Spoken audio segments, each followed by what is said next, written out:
Hello everyone, कैसे आप सब। उम्मीद है आप सभी अच्छे होंगे।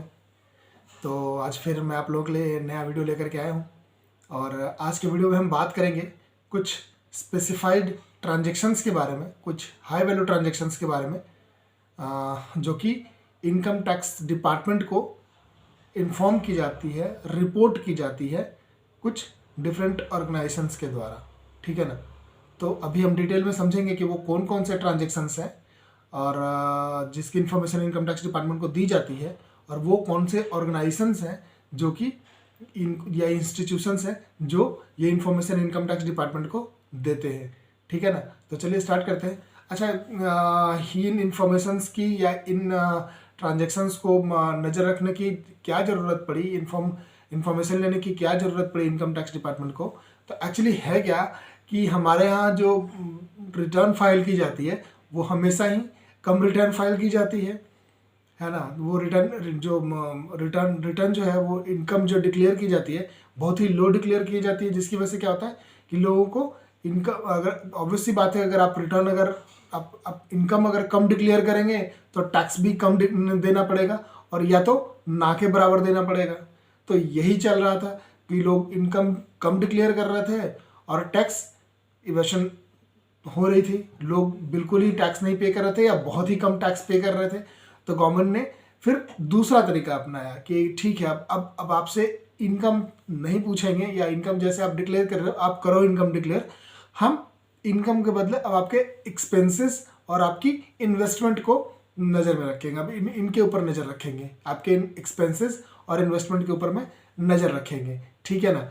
तो इसके लिए उन्होंने कुछ सर्टेन जो एक्सपेंसेस या इन्वेस्टमेंट्स थे उनको स्पेसिफाई किया, और कुछ सर्टेन ऑर्गेनाइजेशंस को, इंस्टीट्यूशंस को बोल दिया कि भाई ये वाले इन्फॉर्मेशंस जो अगर इस तरह की कुछ भी ट्रांजेक्शन्स होते हैं तो ये वाले जो ट्रांजेक्शन है इसकी इन्फॉर्मेशन आप मुझे यानी इनकम टैक्स डिपार्टमेंट को रेगुलर बेसिस पे देते रहेंगे। ये उन्होंने इन ऑर्गेनाइजेशंस को ड्यूटी बाउंड कर दिया। ठीक है जी। अभी ये कौन कौन से ट्रांजेक्शन्स है ये अभी हम चलिए समझते हैं। पहले सबसे पहला जो है, अच्छा एक चीज़ और इसमें क्या कि अभी सैलरीड पर्सन को क्या लग रहा था कि सैलरीड पर्सन की क्या हमारी सैलरी आती है और हम जो है अपना टाइमली रिटर्न फाइल करते हैं, जो भी टैक्स बनता है हम पे करते हैं, और हम इनकम टैक्स की नज़र से बाहर या फिर मतलब उनकी पहुंच से बाहर। ऐसा नहीं है। आपके ट्रांजेक्शन्स भी जो आप डे टू डे ट्रांजेक्शन्स करते हैं वो भी उनके नज़र में है। सैलरीड पर्सन भी इसमें आते हैं एज वेल एज बिजनेसमैन। तो ये दोनों के ऊपर में ही ये नज़र है। जो डे टू डे ट्रांजेक्शन्स को उन्होंने पकड़ा है, डे टू डे ट्रांजेक्शन जो उन्होंने आइडेंटिफाई किए हैं उसमें सैलरीड पर्सन भी आते हैं और बिजनेसमैन जो एंटरप्रेन्योर है वो भी आते हैं। ठीक है ना। एंटरप्रेन्योर और सैलरीड पर्सन दोनों के लिए एप्लीकेबल है। अच्छा, कौन कौन से वो ट्रांजेक्शन है चलिए समझते हैं। सबसे पहला जो है, जो अगर आपकी सेविंग अकाउंट है, हर किसी के पास आज सेविंग अकाउंट होती है, ऑलमोस्ट हर लोगों के पास, सैलरीड हो या फिर बिजनेसमैन हो या जो भी है, तो उनके पास सेविंग अकाउंट होती है। तो अभी अगर आपके सेविंग अकाउंट में 10 लाख रुपए से ऊपर की कैश डिपॉजिट किसी भी फाइनेंशियल ईयर में होती है, एक फाइनेंशियल ईयर के अंदर में अगर 10 लाख रुपए से ऊपर की अगर कैश डिपॉजिट है तो इसकी इंफॉर्मेशन इनकम टैक्स डिपार्टमेंट को दी जाएगी। तो ये ध्यान रखना है कि इनकम टैक्स डिपार्टमेंट की नोटिस आपके पास नहीं आए और इसके लिए 10 लाख रुपए से ज़्यादा अपने अकाउंट में कैश डिपॉजिट नहीं करने हैं। अच्छा, इसको एक एग्जांपल से समझते हैं। मान लीजिए कि मेरा अकाउंट जो है वो किसी भी बैंक में, HDFC ऐसे किसी भी, मान लीजिए एक्सिस में मेरा अकाउंट है, ठीक है ना। और मेरे 2 अकाउंट हैं इनफैक्ट एक्सिस बैंक में, अकाउंट ए अकाउंट बी, दोनों सेविंग अकाउंट है मेरे। और अकाउंट ए में मैं 6 लाख रुपीज़ डिपॉजिट करता हूँ और अकाउंट बी में 4 लाख रुपीज़ जो है वो डिपॉजिट करता हूँ। 5 लाख रुपीज़, मान लीजिए 5 लाख रुपीज़ डिपॉजिट करता हूँ। तो ए में 6 लाख और बी में 5 लाख, ये कितने हो गए? 11 लाख रुपीज़। 10 लाख से लिमिट जो थी वो एक्सीड हो गई, 11 लाख रुपए हो गए। अभी इसकी इन्फॉर्मेशन इनकम टैक्स डिपार्टमेंट को दी जाएगी। ठीक है। इवन आप जो आपने 2 अकाउंट में ट्रांजेक्शन करे हैं, बट आपके अकाउंट जो है वो एक ही बैंक में है, तो वो जो कस्टडी आपकी जो है, कस्टमर आईडी जो है वो सेम है, तो इसकी इंटीमेशन इनकम टैक्स डिपार्टमेंट को दी जाएगी। लेकिन इसको अगर एक और तरीके से समझिए, मान लीजिए कि मेरा एक अकाउंट जो है वो पीएनबी में है और दूसरा अकाउंट जो है मेरा वो एचडीएफसी में है। मैंने पीएनबी में 6 लाख रुपए डिपॉजिट कराए और एक्सिस बैंक में जो है या एचडीएफसी में जो है वो 4 लाख रुपए जमा कराए। अभी लेकिन दोनों बैंकों में मैंने जो लिमिट जो थी वो एक्सीड नहीं करी है, 10 लाख रुपए एक्सीड नहीं करी है। तो इसमें वो इन्फॉर्मेशन इनकम टैक्स डिपार्टमेंट को नहीं दी जाएगी। क्यों? क्योंकि ना तो मैंने पीएनबी में 10 लाख एक्सीड करी और ना ही एचडीएफसी में एक्सीड करी। ठीक है, बट अगर एक ही अकाउंट में, जैसा मैंने पहला एग्जांपल जो पहला वाला था कि अगर एक ही बैंक में अगर 2 अकाउंट है तो आपकी कस्टमर आईडी सेम होगी, और वो जैसे ही अगर दोनों अकाउंट मिला करके अगर 10 लाख से ऊपर की अगर आपकी ट्रांजेक्शन कैश डिपॉजिट हुई तो वो फिर वो इन्फॉर्मेशन इसकी इनकम टैक्स डिपार्टमेंट को दी जाएगी। अच्छा, दूसरा जो ट्रांजेक्शन है वो क्या है, जो बिजनेसमैन है उनके लिए है ये कि अगर आपके करंट अकाउंट में कैश डिपॉजिट या विड्रॉल 50 लाख रुपए से अगर ज़्यादा होता है, मोर देन 50 लाख रुपीज़ अगर है कैश डिपॉजिट या कैश विड्रॉल, तो इसकी इन्फॉर्मेशन इनकम टैक्स डिपार्टमेंट को आपके बैंक के द्वारा दी जाएगी। ठीक है, तीसरी जो है वो बहुत ही इम्पोर्टेंट है, क्योंकि वो हम डे टू डे में करते हैं और हमें पता भी नहीं होता है। ठीक है ना, हम समझ भी नहीं पाते, वो पता भी नहीं होता है और वो ट्रांजेक्शन्स हो जाते हैं। वो क्या है, पहला जो है वो क्रेडिट कार्ड की है। क्रेडिट कार्ड के ट्रांजेक्शन्स जो है वो भी इनकम टैक्स डिपार्टमेंट की नज़र में है। नॉर्मली लोग यूज़ करते ही, हर कोई आज के डेट में यूज़ कर रहा है क्रेडिट कार्ड। तो अगर आपने क्रेडिट कार्ड की पेमेंट 1 लाख रुपए में किसी भी फाइनेंशियल ईयर में, एक फाइनेंशियल ईयर में अगर 1 लाख रुपए से ज़्यादा की पेमेंट कैश में करी है तो इसकी इन्फॉर्मेशन इनकम टैक्स डिपार्टमेंट को दी जाएगी।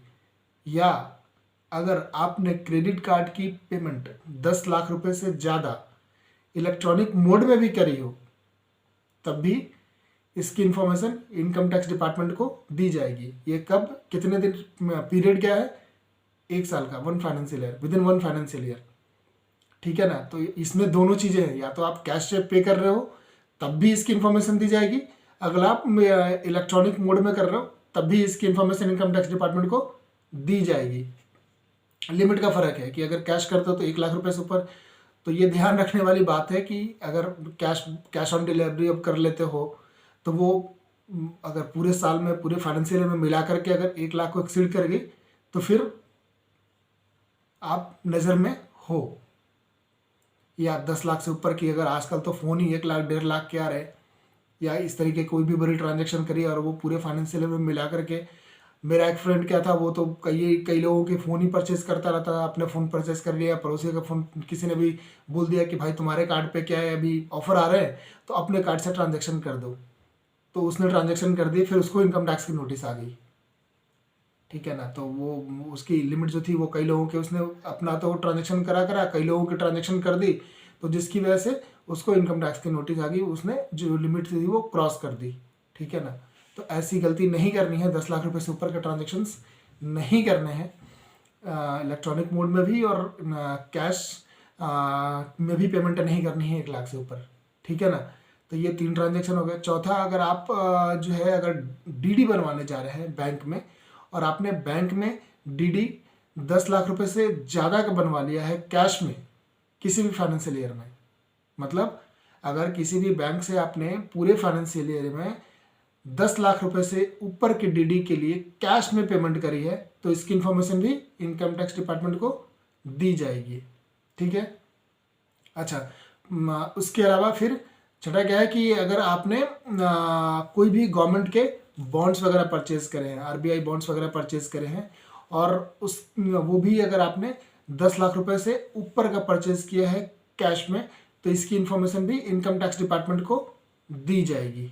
ठीक है ना, उसके अलावा अब ये तो बैंक से रिलेटेड सारे ट्रांजेक्शन्स थे। अब इसके अलावा कुछ जो है वो कंपनियों से रिलेटेड है, जो नॉर्मल कंपनीज होती है, पब्लिक लिमिटेड, प्राइवेट लिमिटेड, उनसे रिलेटेड। वो क्या कि अगर किसी भी कंपनी के शेयर्स आपने परचेज किए हैं और या शेयर एप्लीकेशन मनी के लिए अगर आपने 10 लाख रुपए से ज़्यादा की पेमेंट करी है, यहाँ तो कैश दे नहीं सकते आप, कैश तो शेयर जो है वो कैश में परचेज नहीं कर सकते, तो ऑब्वियसली आप इलेक्ट्रॉनिक मोड में ही करेंगे। तो इलेक्ट्रॉनिक मोड में अगर आपने पेमेंट करी है और 10 लाख रुपए से कि ज़्यादा की परचेज करी है किसी भी फाइनेंशियल ईयर में, एक फाइनेंशियल ईयर में, तो इसकी इन्फॉर्मेशन भी इनकम टैक्स डिपार्टमेंट को दी जाएगी। ठीक है।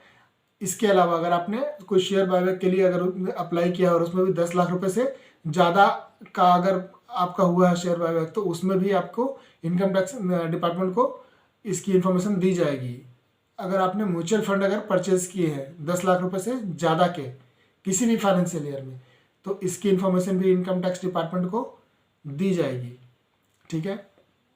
इसके अलावा क्या है, ये 3 ट्रांजेक्शन हो गए, ये जो कंपनी से रिलेटेड। इसके अलावा अदर ट्रांजेक्शन में भी हैं कुछ ट्रांजेक्शन्स, जैसे कि अगर आपने कुछ इमूवेबल प्रॉपर्टी सेल या परचेज करी है और इसके लिए जो इसकी जो वैल्यू थी वो 30 लाख रुपए थी, तो मतलब 30 लाख रुपए का परचेज, 30 लाख से ज़्यादा की अगर परचेज करी है या 30 लाख से रुपए से ज़्यादा की अगर सेल करी है कुछ भी इमूवेबल प्रॉपर्टी किसी भी फाइनेंशियल ईयर में, तो इसकी इन्फॉर्मेशन भी इनकम टैक्स डिपार्टमेंट को दी जाएगी SDM ऑफिस से, क्योंकि ऑब्वियसली आप वहीं सेल परचेज के लिए तो वहीं जाते हैं, आप SDM ऑफिस ही जाते हैं, तो वो सब रजिस्ट्रार के द्वारा वो इसकी इन्फॉर्मेशन इनकम टैक्स डिपार्टमेंट को दी जाएगी अगर आपकी लिमिट जो है 30 लाख को एक्सीड करती है। ठीक है। इसके अलावा अगर आप फॉरेन ट्रिप पे जाते हैं, अगर आप फॉरेन ट्रिप पे जा रहे हैं और फॉरेन करेंसी आपने परचेज करी है किसी भी फाइनेंशियल ईयर में 10 लाख रुपए से ज़्यादा की, तो इसकी इन्फॉर्मेशन भी उस पर्टिकुलर डीलर के द्वारा इनकम टैक्स डिपार्टमेंट को दी जाएगी। लेकिन लेट्स से अगर 3 या 4 डीलर से मैंने परचेज करे, किसी से 4 लाख, किसी से 3 लाख, किसी से 2 लाख, तो फिर वो लिमिट एक्सीड नहीं होगी 10 लाख से, तो वो उनको 10 लाख क्रॉस करने के बाद ही उनको बोला गया 10 लाख से कम पे नहीं, तो वो ऐसे में नहीं होगा। लेकिन अगर किसी एक ही डीलर से, किसी पर्टिकुलर डीलर से अगर आपने 10 लाख रुपए से ज़्यादा की अगर फॉरेन करेंसी परचेज करी है, तो उस कंडीशन में भी आपको इनकम टैक्स डिपार्टमेंट को इसकी इन्फॉर्मेशन दी जाएगी। ठीक है। इसके अलावा अगर कोई डीलर जो ट्रेडर है, इनफैक्ट वो अगर सामान परचेज करता है और वो 2 लाख रुपए से ज़्यादा की पेमेंट, 2 लाख रुपए से, यहाँ पे लिमिट 2 लाख रुपए की है, तो 2 लाख रुपए से ज़्यादा की पेमेंट अगर किसी रजिस्टर्ड डीलर को या ऐसे पर्सन को जिसकी की टैक्स ऑडिट होती है, जो 44AB में जिसकी टैक्स ऑडिट होती है, अगर उनको करता है, मतलब उनसे परचेज करा, उनका सप्लायर जो है वो कौन सा है, जिसकी टैक्स ऑडिट होती है वो उनका सप्लायर है, और उनको अगर वो 2 लाख रुपए से ज़्यादा की पेमेंट कैश में करता है, तो उस डीलर के द्वारा, मतलब उनके सेलर के द्वारा इनकम टैक्स डिपार्टमेंट को इसकी इन्फॉर्मेशन दी जाएगी। ये भी क्या, किसी भी फाइनेंशियल ईयर में, एक फाइनेंशियल ईयर के अंदर में अगर 2 लाख रुपए से ज़्यादा की आपने किसी एक डीलर को अगर आपने पेमेंट करी है, तो इसकी इन्फॉर्मेशन भी इनकम टैक्स डिपार्टमेंट को दी जाएगी। ठीक है। तो ये टोटल 12 ट्रांजेक्शन्स मैंने आपको बताए हैं। ठीक है ना। कुछ आपके एक बार फिर से दोबारा से हम रिवाइज कर लेते हैं। 12 टोटल ट्रांजेक्शन मैंने आपको बताए हैं। बैंक से रिलेटेड जो थे, सबसे पहला कौन सा था, सेविंग अकाउंट वाला, दूसरा करंट अकाउंट वाला, तीसरा क्रेडिट कार्ड अगर 1 लाख है तो, और 10 लाख है तो, इसमें 2 लिमिट्स थी, 1 लाख कैश के लिए और 10 लाख रुपए इलेक्ट्रॉनिक मोड के लिए। ठीक है ना। तो 3 ये ट्रांजेक्शन हो गए। चौथा अपनी DD लिमिट की थी, DD बनवाने की थी, और 5वां क्या था, कुछ बॉन्ड्स वगैरह, RBI बॉन्ड्स वगैरह परचेस कर रहे थे, तो 5 तो ये बैंक से रिलेटेड थे। इसके अलावा 3 जो थे वो कंपनी से रिलेटेड थे। कौन कौन से, शेयर परचेज कर रहे हैं तो शेयर एप्लीकेशन मनी है, या शेयर बायबैक, या म्यूचुअल फंड, ये 3 ये हो गए। और उसके अलावा फिर 3 ट्रांजेक्शन जो थे वो बाद वाले, कौन से वाले, कि अगर आपने कोई इमूवेबल प्रॉपर्टी सेल या परचेज करी है, या कोई आपने फॉरेन करेंसी अगर परचेज करी है, या फिर आपने कुछ परचेज करा है जिनकी टैक्स ऑडिट होती है उनसे, तो ये टोटल 11 ट्रांजेक्शन्स थे जिसकी रिपोर्टिंग जो है वो इनकम टैक्स डिपार्टमेंट को की जाती है। ठीक है। अच्छा, ये रिपोर्टिंग होने के बाद क्या होएगा, अगर मान लीजिए रिपोर्टिंग करता है तो क्या फ़र्क पड़ता है इस पर आपके ऊपर में। देखिए, ऐसा है कि अगर आपकी तो अगर तो इनकम जस्टिफाइड, इनफैक्ट होता क्या है कि अभी आपने अपने इनकम तो डिक्लेयर करा नहीं है। पर्पस क्या है इनकम टैक्स डिपार्टमेंट का, कि आपके एक्सपेंसेस के थ्रू आपके इनकम को समझे। अगर तो आपने इनकम डिक्लेयर करा हुआ है, अपने जो भी आप एक्सपेंसेस कर रहे हैं, इन्वेस्टमेंट कर रहे हैं, और आपकी इनकम जो है वो जस्टिफाई करती है आपके एक्सपेंसेस को, तब तो ठीक है, तब तो कोई प्रॉब्लम नहीं है। तब तो इनकम टैक्स की कोई नोटिस नहीं आएगी और कोई प्रॉब्लम नहीं आएगी। लेकिन अगर आपकी इनकम जस्टिफाई नहीं करती है और ये सारे स्पेसिफाइड ट्रांजेक्शन्स जो है वो आपने करे हुए हैं, तो फिर इनकम टैक्स की नोटिस आपको आ सकती है। वो आपको बुला सकते हैं, वो पूछ सकते हैं कि जब आपकी इनकम इतनी नहीं है तो आपने ये एक्सपेंसेस कहाँ से करे, इसका सोर्स ऑफ फंड क्या था, या ये इन्वेस्टमेंट आपने कहाँ से करे, इसका सोर्स ऑफ फंड क्या था। तो फिर इसके बारे में आपको अपनी जस्टिफिकेशन उस वक्त देनी होगी, ठीक है ना।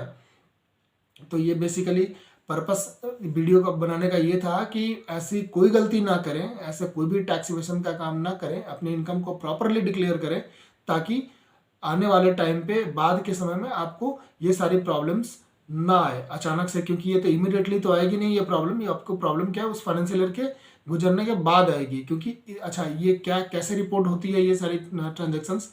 इनफैक्ट इनकम टैक्स डिपार्टमेंट ने बोला हुआ है इन सारे इंस्टीट्यूशंस को कि आप मेरे को फाइनेंशियल ईयर खत्म होने के बाद, फाइनेंशियल ईयर कब खत्म होती है अपनी 31 मार्च को, 1 अप्रैल से 31 मार्च, तो 31 मार्च को खत्म होने के बाद 31 मई को, बिफोर 31 मई इनफैक्ट, आप ये सारे इंफॉर्मेशंस मेरे को एक फॉर्म जो होता है फॉर्म 61A, इसमें भर करके बेसिकली डिक्लेरेशन है कि ये सारे ट्रांजेक्शन्स हैं और ये इंटीमेशन है बेसिकली इनकम टैक्स डिपार्टमेंट को कि ये आप मेरे को फॉर्म 61A में भर करके ये देंगे मेरे को, ठीक है ना। ये एनुअली जाती है, ये इन्फॉर्मेशन एनुअली जाती है, इसलिए इन सारे ट्रांजेक्शन्स को इस फॉर्म को एनुअल इन्फॉर्मेशन रिटर्न भी बोलते हैं, AIR, एनुअल इन्फॉर्मेशन रिटर्न।